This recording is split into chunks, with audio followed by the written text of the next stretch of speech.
Hello, everyone. Welcome to Friday, another episode, if you will, of the Clinician's Corner, and we are going to talk about the sesamoids today. I posted something about this earlier this week, so I just wanted to give us kind of a little recap on exactly what the sesamoids are and what their purpose is, and in particular in the gait cycle.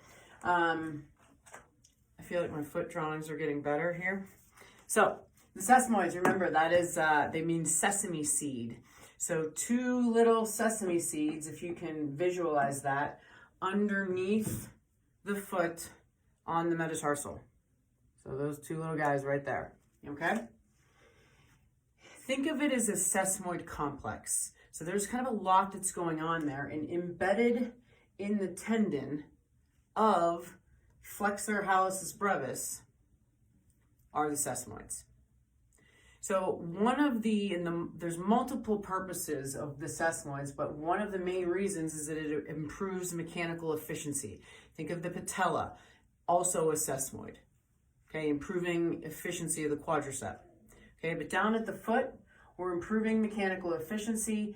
The other thing that the sesamoids allow is to increase force production under the big toe with propulsion. That's why we're always talking about making sure we can get to the first metatarsal, dropping the head of the first, right? So we can have stability of the first ray. Very, very important in the gait cycle. What does that entail? When we have stability of the first ray and our sesamoids are allowing us to be mechanically efficient, we, number 1, increase stability of the foot. And number 2, and I think this is kind of a cool thing, it transfers pressure away from the lesser metatarsals. So why is that important? Well, if someone has neuromas, if they have metatarsalgia, okay, which is kind of a generic diagnosis, but any type of pain or symptom in 2 through 5, when we work on stability of the first ray, it transfers pressure away from 2 through 5. So this is clinically, that's an important thing to note, okay?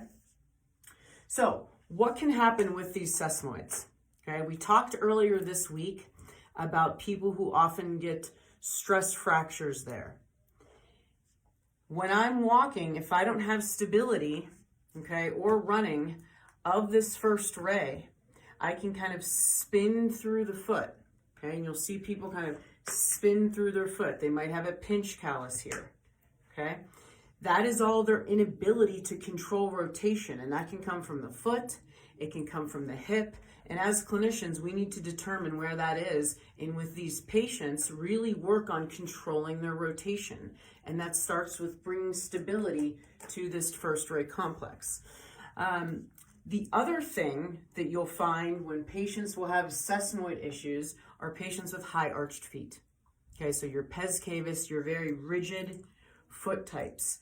If you were to print them, you'd see increased pressure underneath the sesamoid and underneath the 5th metatarsal. So they don't have dispersed load across the whole forefoot. It's just heavily on the 1st and on the 5th.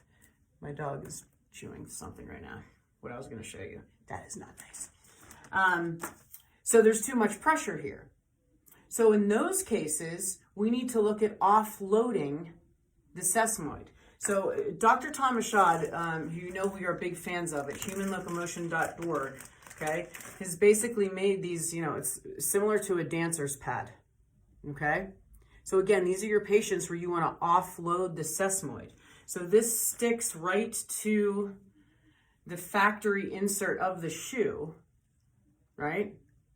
So that when the patient is loading it, we're basically offloading, the sesamoids are floating, if you will.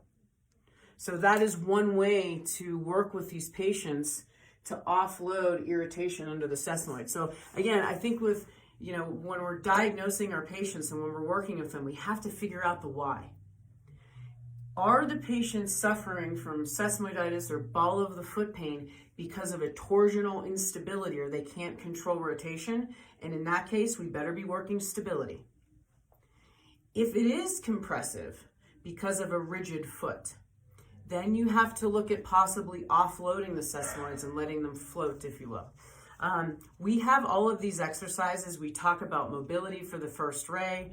We talk about mobility of flexor hallucis brevis, and also controlled exercises for the rear foot, all on our Gate Guru membership. So that is a good way to kind of put the pieces together. So I hope that helps, and we'll see you next week.